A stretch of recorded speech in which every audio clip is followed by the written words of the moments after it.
do my enhance women on the outside to ignite the inside and help them achieve their dreams and goals. I remember one of my very favorite books was Psycho-Cybernetics by Dr. Maxwell Maltz. What is Psycho-Cybernetics? Well, Dr. Maltz was a plastic surgeon, and he did plastic surgery after plastic surgery on people. Now, some people, after the surgery, they loved the way they looked. Whatever was on their face or their body, whatever was fixed by the surgery, they loved the way they looked.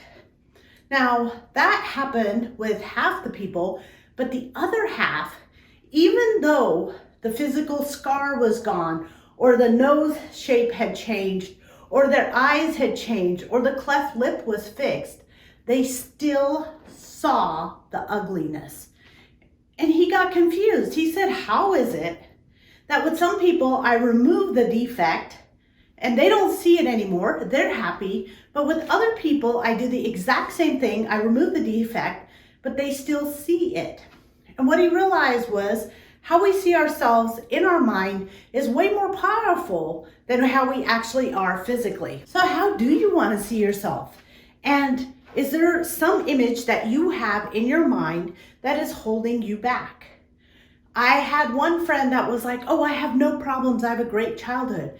And then when we went running, she couldn't run very long because she had to keep going and catching her breath and keep going to the bathroom and doing all these things. And this was only for like a short run of 15, 20 minutes.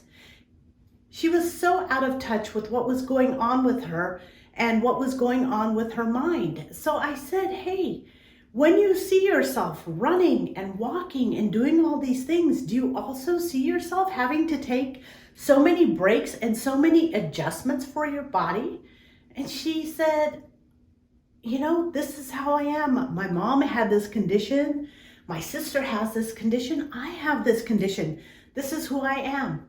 So the rest of the walk, we talked about her seeing herself differently. I said, listen, every morning, just kind of close your eyes.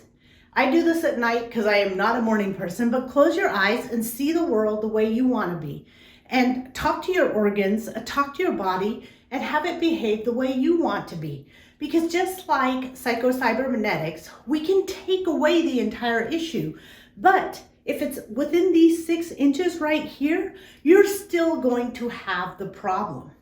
It's important that we see ourselves, that we change our self-image, that we change the words after I am. So I am always healthy. I am in English is not a description, it's a prescription. So it predicts how you're going to behave. I am sick means, for example, you might have someone at work saying, I think I'm getting sick. I am getting sick.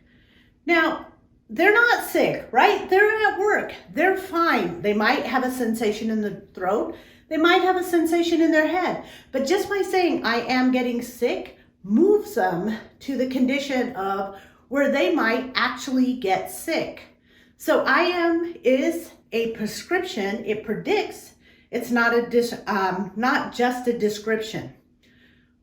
What would I do if one of my kids, and this used to happen all the time, they're like, Mom, I don't feel well. Mom, I'm feeling sick. I would just tell them, hey, talk to your body, talk to your immune system.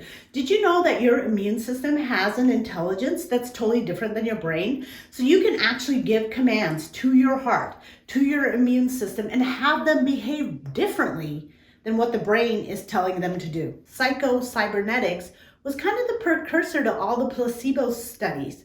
Are you familiar with a placebo? Well, a placebo is a pill, or it could be a thought, that has us behave different than we think we should. So anytime they do a drug test, they also do a placebo test. And what that means is the placebo is given alongside, let's just say they're testing the drug on 1,000 people.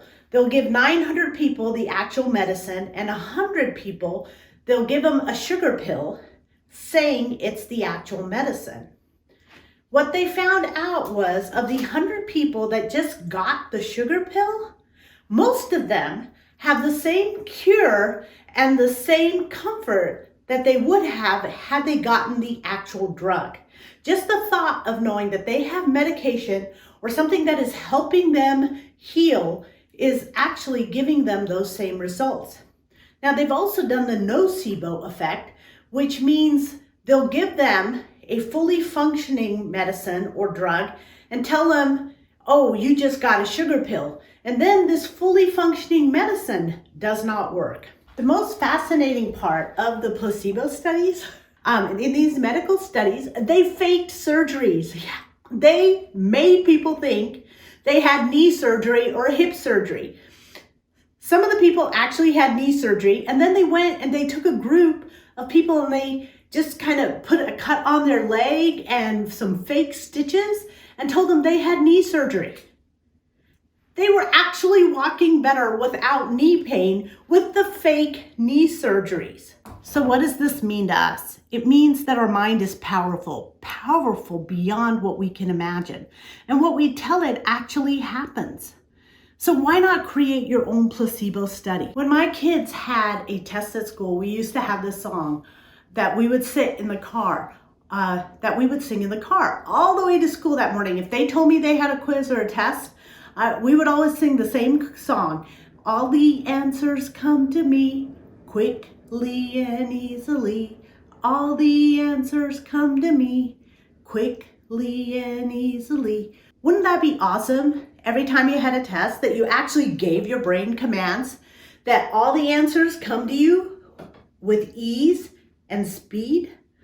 That's the same thing as a placebo study. Just tell your brain what you want it to know. Let's say you're eating a meal right before a test. You could just say, this stuff is nourishing my mind so my memory improves and I am going to rock out this test.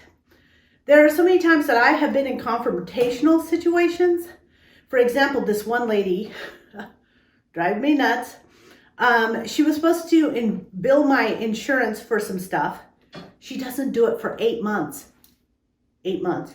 Forgets to bill insurance. Then she takes all those bills and sends them to insurance. And then she's like, insurance is not paying them, so you need to pay them. Well, it was frustrating. But then I was like, where am I going?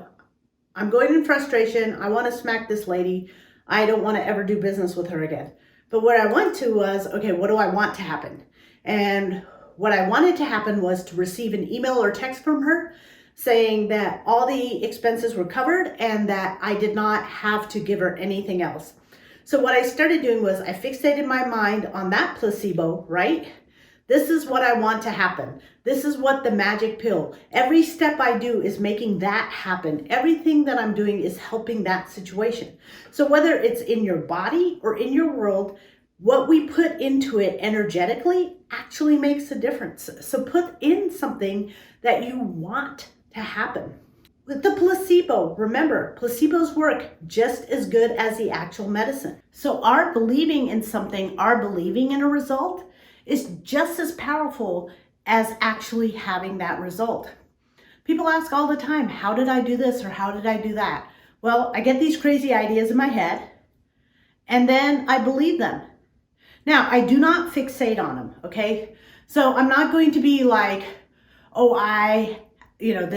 like my tooth was sensitive the other day. I'm not going to be like, oh my God, I have to, my tooth, the dentist, my tooth, the dentist. You don't fixate on it, okay? I was like, I am going to go up. I am going to do one fluoride treatment and my tooth is going to be fine. So you make the command and then you release it, because if you believe it, you don't have to keep like going, okay, I hope it happens. I hope it happens. I hope it happens. Oh, what else happened? I hope the truth works. No, once you believe it, you don't have to keep reliving it again. So I just decided, hey, one fluoride treatment, my tooth is going to be fine. The placebo effect is not only used in drug studies. It's not only used in fake knee surgeries or pain medication. They've also used it on teachers. They've told teachers, you know what? They took a group of average kids, they cut them down the middle. They told the first teacher, these are the smartest kids in our school district. They are brilliant and they will outperform anyone on a test. They took the other half and said, These kids are so hard to teach. They can't learn. They're not going to be able to perform any of the tasks you give them. Well, at the end of the year, the teacher that was told that these kids were bright and brilliant actually had a class of super high achievers that were passing every test and breaking records in the school district. Whereas if you take the teacher that was told that the kids were average or below average, was having below average results. They've also done this flip where they told the students they were brightest and the best, and the students performed that way. They also took average students and told them that they were inferior or dumb or could not learn, and they performed that way. So whatever we are told and that we believe is how we're going to behave. So what if I told you, you are powerful, you are invincible, you are incredible, and what you want can really be yours, and you have the brain power and the heart power and the gut power to get it. So a little bit of courage, give yourself a placebo, whether it's a mental placebo, a physical placebo, whatever it is, and let yourself know that you can be cured. I remember one of my friends got a diagnosis and they said, hey, you have cancer. And I said, no, a few cells in your body are cancerous. You're not all cancer, just a little part of you is. And that shifted the way she saw herself, and then realized it wasn't a global problem. It wasn't her whole body. She just had to address a little area. Thank you so much for watching. Definitely scan the QR codes and get a free guide. My name is Rena Makhdoom.